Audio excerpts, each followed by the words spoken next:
Welcome back to Crit and Crit. I'm Axion, And I'm Scint.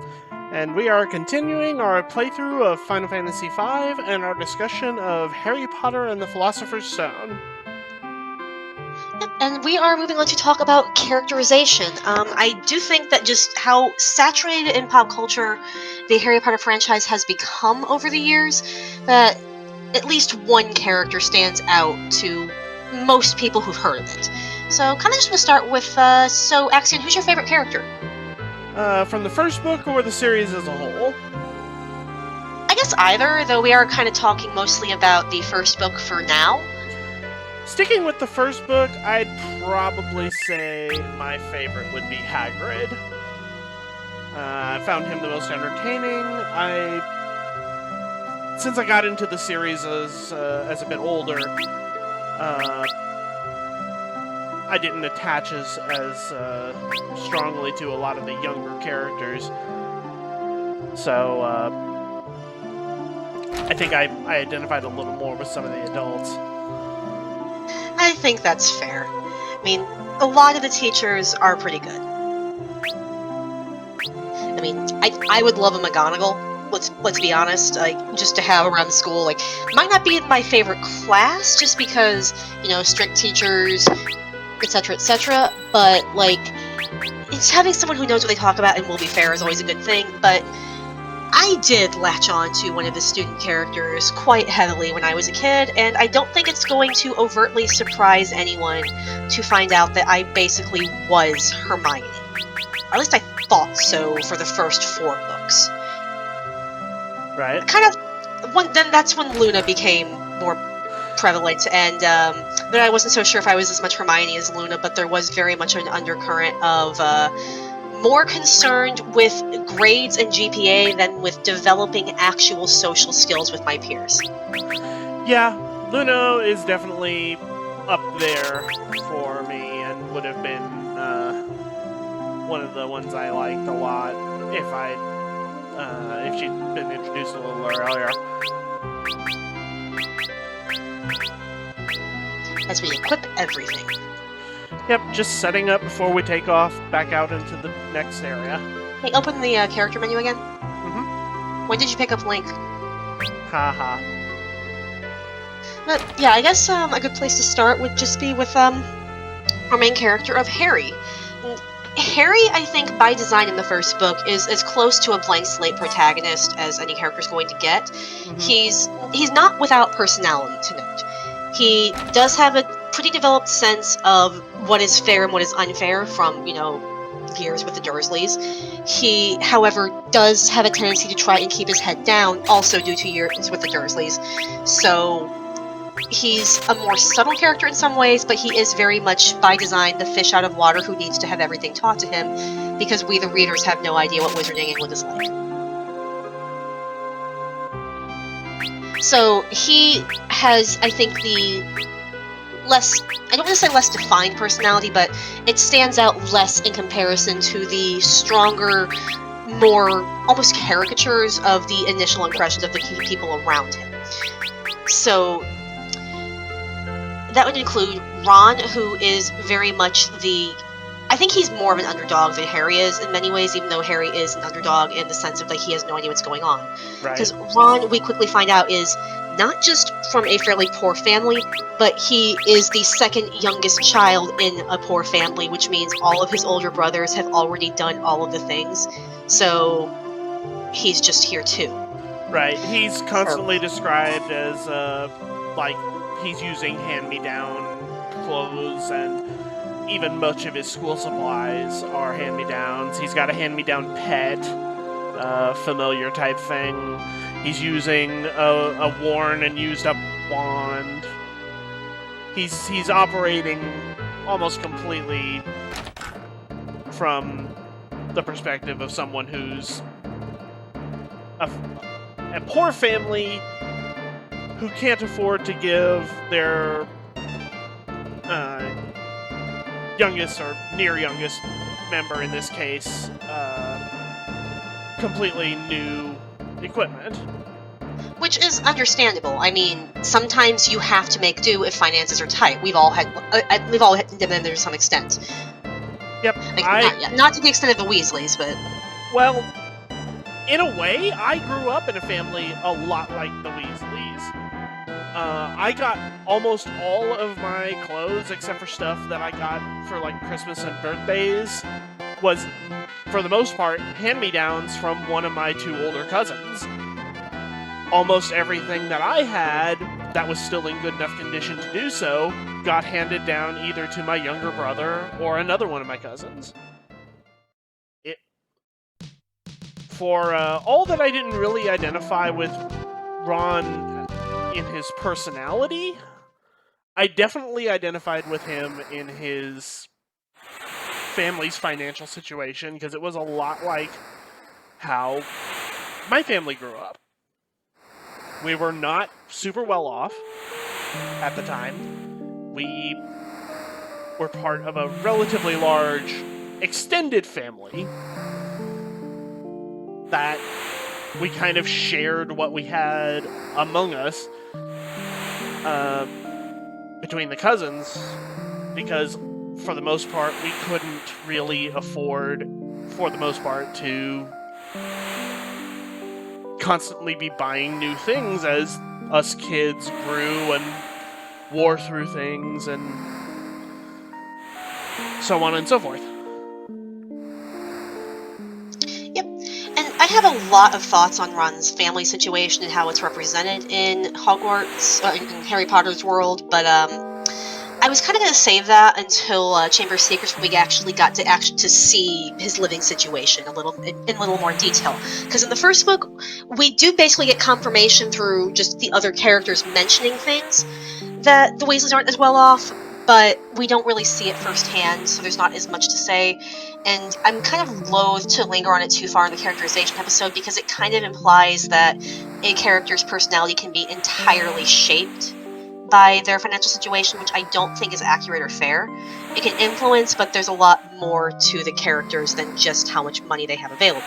Definitely. Like, Harry is fairly well off because he's inherited his parents' fortune, what they had, but it doesn't really make him automatically have the generic, stereotypical personality of the fictional upper-class kid. So I kind of want to shelve that for later. That's fine. Because Ron definitely does have a drive to prove himself, but he's also more of a jock. Like, he's, in the sense of, he's interested in Quidditch, where Harry's never heard of it. He knows all the sports stuff.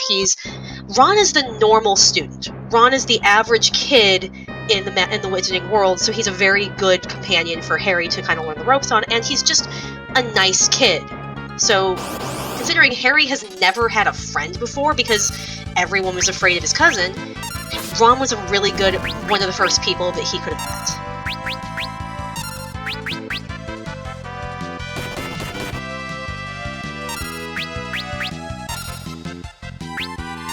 So then there's Hermione, who I've already talked about as kind of my go-to character, who is probably not super well developed in the first book, because she is literally just introduced as the goody two-shoes who does above and beyond for all the assignments, no matter what they are, no matter what the class is, no matter how much she likes or dislikes the teacher, because learning is important. She wants everyone to know how smart she is, which honestly could be in part because she's Muggle-born in the Wizarding world, so there's automatically the same feeling Harry has in terms of, I had no idea about this aspect of myself, and I need to know everything. So of course it's going to be awesome, because I didn't know magic existed until a month ago. I want to be really good at it so I can really explore this part of myself. Right. But she does, over the course of the book, start to loosen up a little bit, but she's still kind of the sense of grounding that the other two have. Which, she takes a little bit longer, I think, to really show more of a rounded character as the series goes on, whereas Ron does actually show some hidden depths already in the first book with his chess playing skills. Right. Because, like, from what you'd expect of him, he's the average student, probably just gets by with C's, a couple B's, he's fine, would rather be playing sports and talking about sports and goofing around with his friends than doing his homework. And chess is so often stereotyped as being the thing the nerdy smart kids do. But Ron is really good at chess. So it's just, I think, a neat little detail. Yeah. Makes sense. Where is it? Is it over here? What are you looking for? The pirate hideout. I was not memorizing the map, unfortunately. I was leaving that to you. That's okay. I'll find it. Up, it's this way.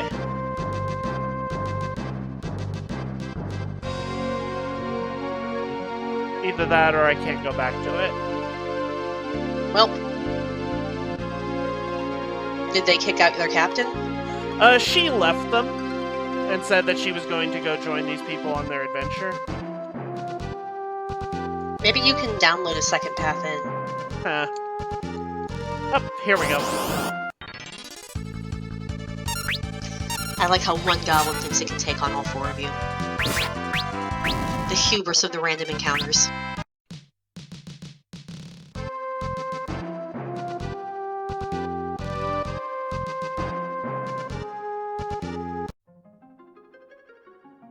I was wondering where the chocobo went.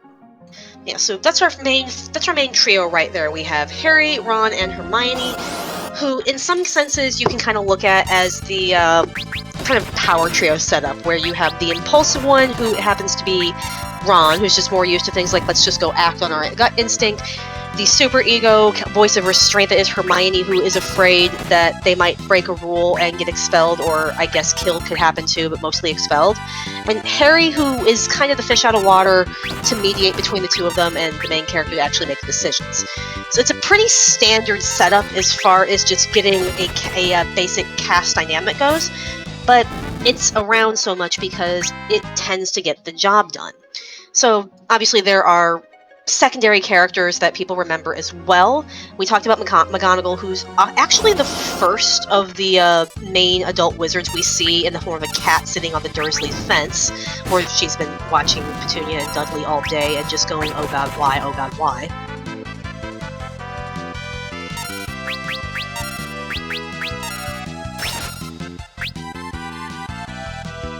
But yeah, she's already established as being concerned for her students' well-being, but has a very specific set of guidelines that she expects. So, like, yes, I understand that it's better for Harry to grow up away from the celebrity, but does it have to be with these people?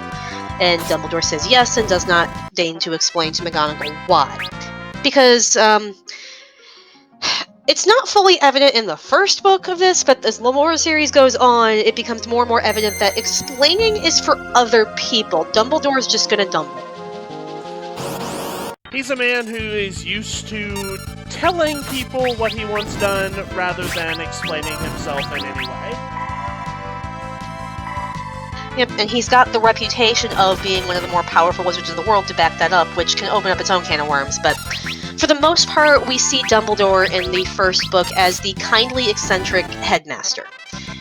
Everybody knows he has enough power and knowledge to really mess you up if you cross him, but for the most part, he doesn't seem like someone who would have that many reasons to be crossed. He's just an odd man who runs a school. Yep. We do, however, get hints from other characters, such as Hagrid, that there is more to him than we see. And, the candy wrappers tell us too. Well, of course. And, the best source of wisdom is a Laffy Taffy. Can you imagine wizard Laffy Taffies? They would probably actually laugh. They might just tell you the joke and then laugh at themselves. Yeah. But in this case, it would be the chocolate frogs that come with collectible cards depicting famous wizards and witches. Would Wizard Laffy Taffy just be Jimmy Fallon? No. So speaking of Hagrid, what can you say about him as a character? Let's see. He is... What's the word I'm looking for? Lovably inept.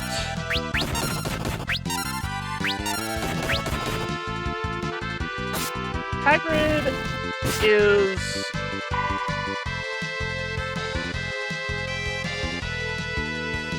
I'm having trouble coming up with words. Hagrid shows up in the first scene of the story being very apologetic, being very out of place. He shows up riding a flying motorcycle. In fairness, that wasn't his motorcycle. He got it from, as he put it, young Sirius Black gave it to me. We'll meet him later. Yeah, he was just borrowing it.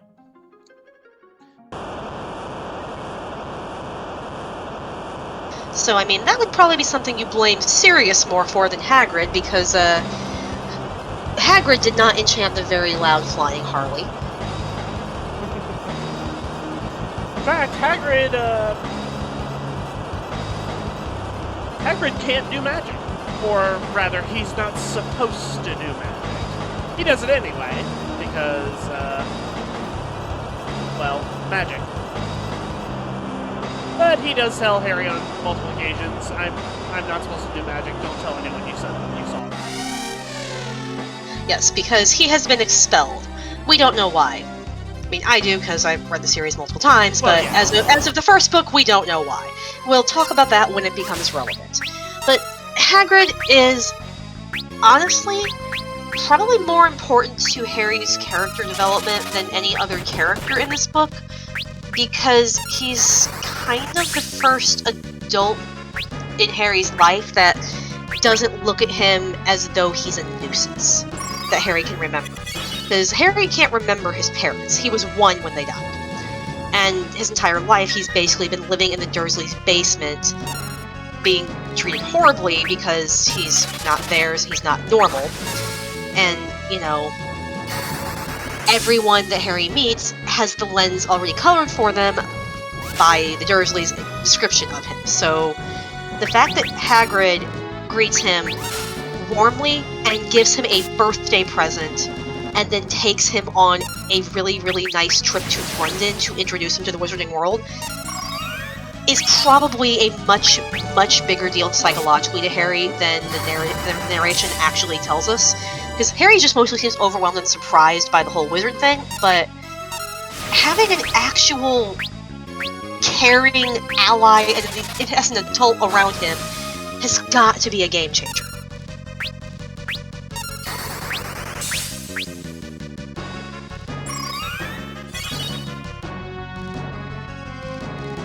It definitely is something different than he's probably used to. And it honestly makes me wonder how come there's such a big deal made out of how much Harry looks up to Dumbledore as opposed to Hagrid. Because he does have a few interactions with Dumbledore where Dumbledore does take very kindly to him and give him advice and such and tell him to stop looking into the mirror because it might make him go crazy. But I'm honestly surprised it doesn't have him see Hagrid in that same light as Dumbledore. I mean, obviously he does care for and trust Hagrid as a friend, but he seems to look at Dumbledore as kind of a surrogate parent, even though Hagrid seems more present in that regard, at least from my perspective. Right. Speaking of Dumbledore, we kind of just glossed over him. Is there anything you want to add about him before we move on to other characters? Not really, not in this book, because he's kind of just there as more of a force of nature. He is the eccentric headmaster who's mostly in his office doing Dumbledore things. We see him again at Christmas when Harry finds the Mirror of Erised, which we'll talk about later. And then he has a nice talk with Harry when Harry wakes up from, fighting Quirrell in the corridor he wasn't supposed to be in. So Dumbledore is mostly just there to be a force of change, to bring Harry to the Dursleys, to make sure Hagrid brings him to school, and to basically just be a powerful wizard in the background. I don't think he becomes that much more relevant to Harry as a character until more time passes in the series. Right. So the next character we actually meet in the story is, of all people, Draco Malfoy, who serves as sort of the anti-Harry for much of the story. What I find interesting is that, I missed this detail until I reread the book recently, but Harry almost immediately compares Malfoy to Dudley, who we do need to go back to and talk about after Malfoy, but since the Dursleys are only in the first couple chapters, it seems less urgent. That's fair. But Malfoy almost immediately to Harry gives off spoiled brat vibes, which, again, Dudley.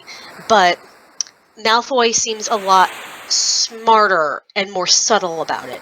Dudley absolutely is not the same type of bully that Malfoy is. They are both bullies, obviously, but Dudley is the I will stick your head in the toilet and hit you with a stick type of bully.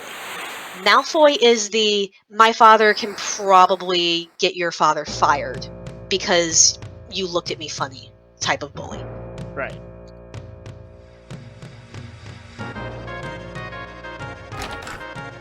I never searched these rooms. Nope, can't go in there. So speaking of Dudley, let's hop back to the Dursleys. Even before Harry becomes a major character in his own series, Dudley is introduced to the readers as throwing a screaming tantrum, basically the entire day. McGonagall basically describes him as just being a tyrant to his mother at the tender age of 1-year-old, just from observing the pair of them from the wall that day. And Vernon and Petunia's reaction to their son's behavior is basically, look at how precious our baby is. Look at how precious our screaming, spoiled brat who we never tell no for anything is.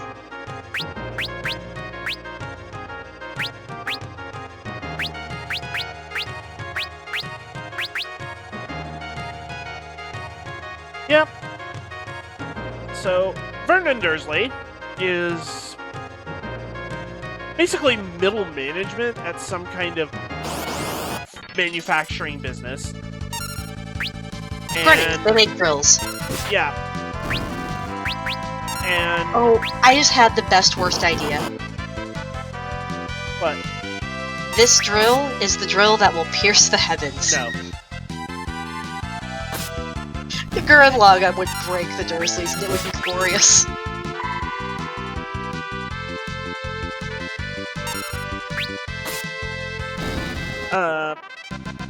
But as we mentioned in a prior episode, Vernon Dursley is aggressively normal. He has no interest in being anything other than a model family. And one of his greatest objections to Harry's presence is that Harry is part of something abnormal. And honestly, there's something to that will become more relevant later in this, much later in the series, as we talk more about Harry's mother, his aunt's sister, because it's not expressly clear in the first book that Petunia was honestly jealous of her sister's status, rather than just outright hating her for it.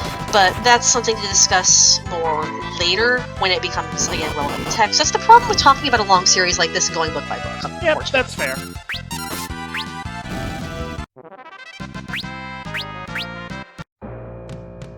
I am getting absolutely trashed. Well, there's many jokes I could make there, but I'm going to be mature and refrain.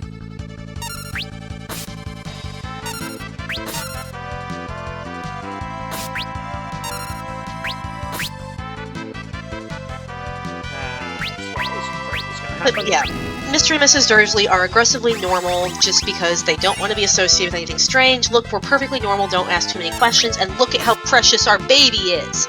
As he bullies literally everyone that gets within 5 feet of him, including his cousin, who they basically treat almost like a servant. So we kind of have a Cinderella vibe going on here in some Yeah, a little regards. bit, yeah. But it's to the point where, like, they have a 3-bedroom house, which, you know, with 2 kids, that should be plenty of space for one of the kids to each have a room, right?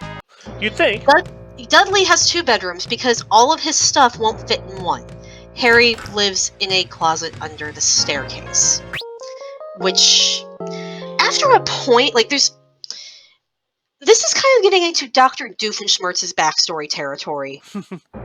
You know? Like, after a point, you are very clearly past suspension of disbelief in terms of how realistic neglect and abuse can be in a story. And to be fair, it is a kid's book, so maybe going into a very visceral description of here's how abuse takes its toll on people might not be tone appropriate, but we're kind of going off in the weeds here on an episode of characterization. Who's next after the normal and bullying Dursleys? Let's see.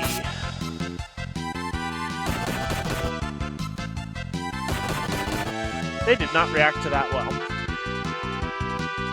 Dursleys, no. So I think a big one that we will need to talk about sooner rather than later is our potions master. Yes, Professor Snape. Anyone who knows anything about the Harry Potter fandom has heard of much about Professor Snape, and we'll get into the fandom in more detail later. Yeah, I was about to say, I remember when basically between the 5th and 7th books coming out, so like all throughout 5, 6, and 7, there was so much heated online discussion about what is up with him. But again, talk about that another day. In this first book, we basically see him fitting the pretty standard archetype of the bully teacher. He is apparently a bitter, middle-aged man who seems to take joy in playing favorites with the house he's in charge of and being kind of just a jerk to the other 75% of the school. No repercussions are ever faced for this. The Slytherins love him, everyone else hates him, and he seems to particularly take a disliking to Harry. Dumbledore gives us the passing line of why he does. That's something to do with Harry's father. Dumbledore claims it's because Harry's father saved his life. We'll discuss that more in a later book, but that's what we know as of the first book. But yeah, Snape is just the very biased, cruel teacher who doesn't even try not to play favorites with his students, and takes any frustrations out on them because he's in a position of power for once in his life. He's also going to be in the position of playing the red herring for most of this book, which is something that we'll talk about more in depth in its own episode when we get into misdirection and first impressions, which seem to play a very heavy role in this, with Harry learning his way about how to feel about things.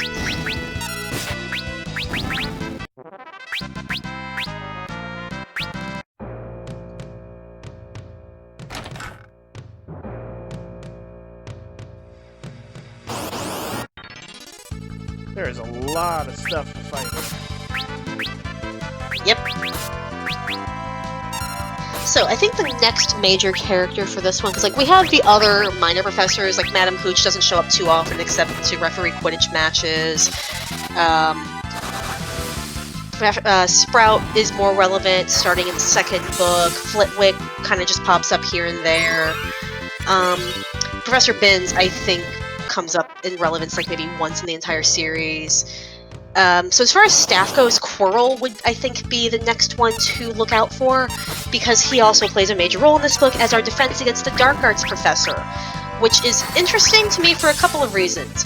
One being the running gag that defense against the dark arts teachers only last 1 year at Hogwarts, which is apparently not the case with Quirrell, because several students mentioned that he's taught there before, but went on sabbatical and came back really, really nervous and twitchy. So Quirrell had a pretty good run there. Until he didn't. And he seems to be obsessed with warding himself against vampires, and he always smells really funny. People theorize he's got garlic stuffed under his turban. And, yeah. He seems like a very, very nervous, jumpy man who has read a little too much about the dark arts and has gotten scared by it. Which, as we've discussed with the plot, turns out to not be the case, which we can discuss, again, when we go in more depth on Snape and red herrings. But I do think there are two characters that we need to talk about, because it's Harry Potter, and if we don't talk about the Weasley twins, we're not doing something right. Alright, have at it.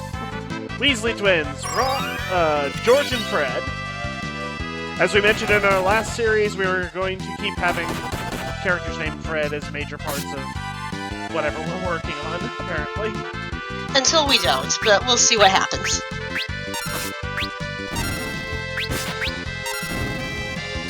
But it is really weird that we're 3 for 3 so far. It is. But yeah, so the Weasley twins are the quintessential middle children. It's been mentioned that Bill and Charlie have already graduated. Percy is a prefect, and basically the goody two-shoes that we can already see happening with Hermione, so not much to talk about there. But it's a bigger deal for Percy in the sense that, he's not from a very wealthy family, so making a name for himself is kind of a big deal. But the twins are just here for a good time. They are quintessential pranksters, but good-hearted. They are the class clowns that you always wanted in your class that people actually liked, and not the ones who would, do the cruel pranks to make themselves feel validated.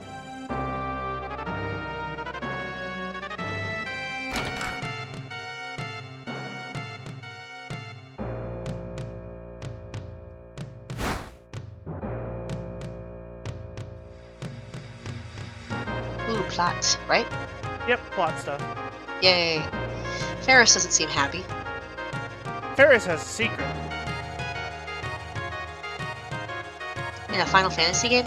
Also, how come she and Lena are very pale-haired in their official art, but they have pink hair in their sprites?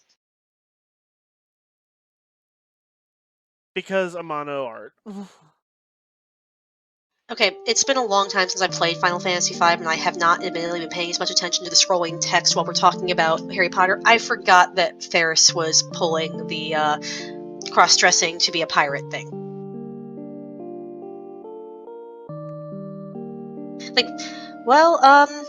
Ferris being the only girl on a ship full of pirates, have you talked to Tetra in the Wind Waker? I don't think she minded, because she had them wrapped around her little pixelated finger. Yep.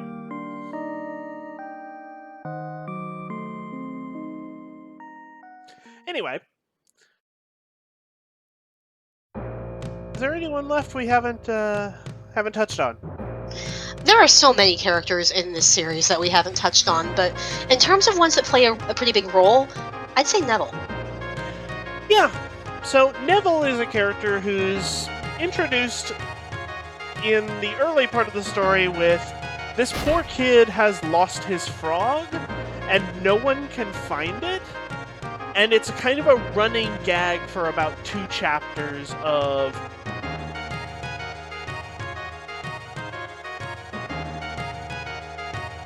the frog going missing, and then someone finding it and going, hey, who does this frog belong to?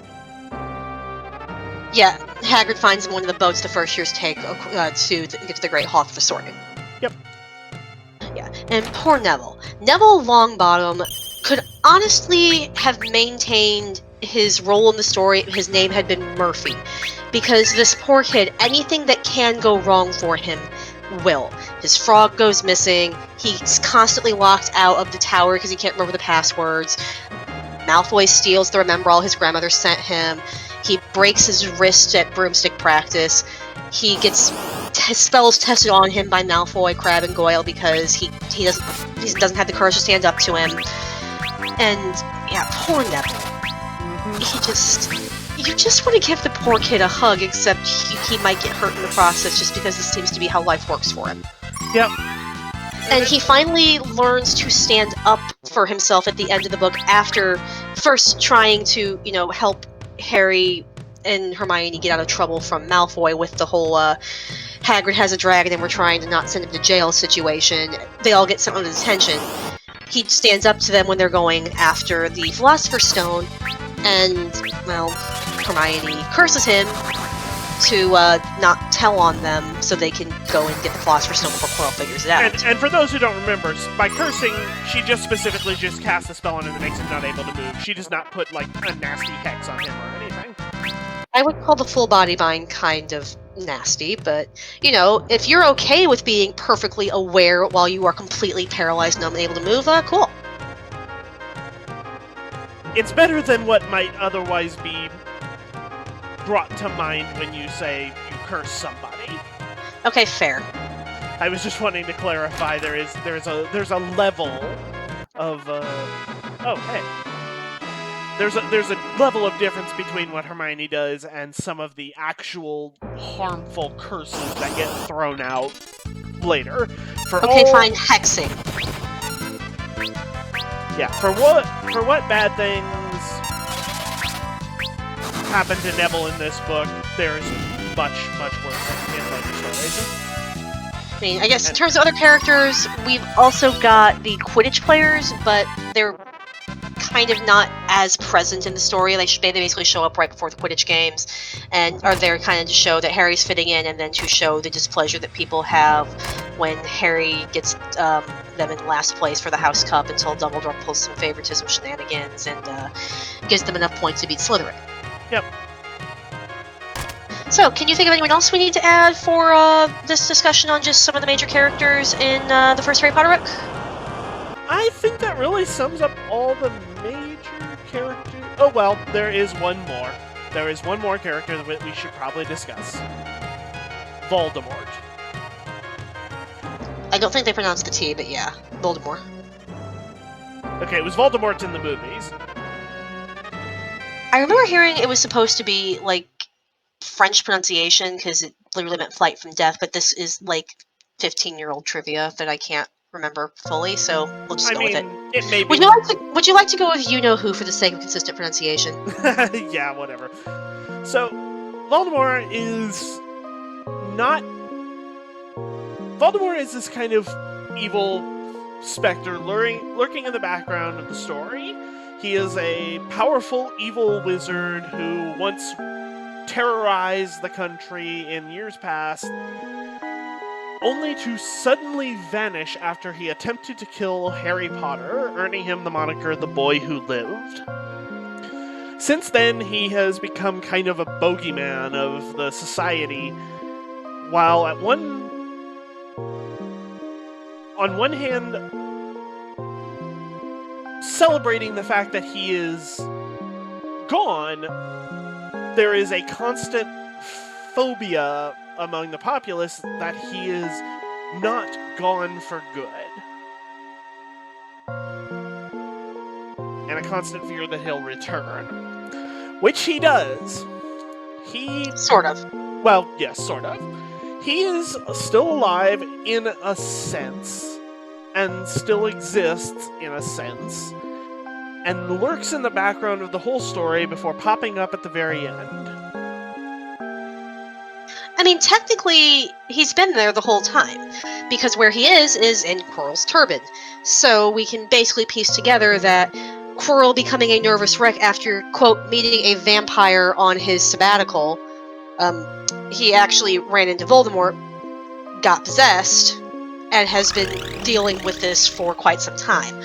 I'm not sure if it's ever made expressly clear if Quirrell always sympathized with Voldemort's cause, or if he basically just got beaten and taken over. But for all intents and purposes, it doesn't really matter to the purpose of the story, because Quirrell brings Voldemort into Hogwarts with the express intent of helping bring him back. He is who Harry and Malfoy run into out in the forest drinking unicorn blood, which is why he needs the Philosopher's Stone to come back, which he obviously doesn't get, or the story would have gone much differently. Yep.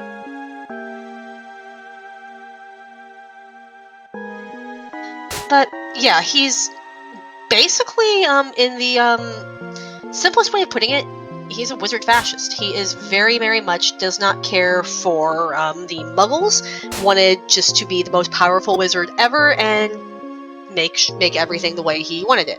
So all of his followers would have been effectively wizard Nazis, for lack of a better way to put it. It's the easiest analogy to make.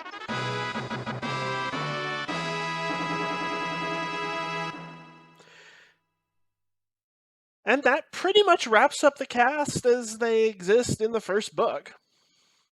Which pretty much brings an end to this episode just in time for a boss fight. So we will continue with that next time on Crit and Crit. Boss fight, yay!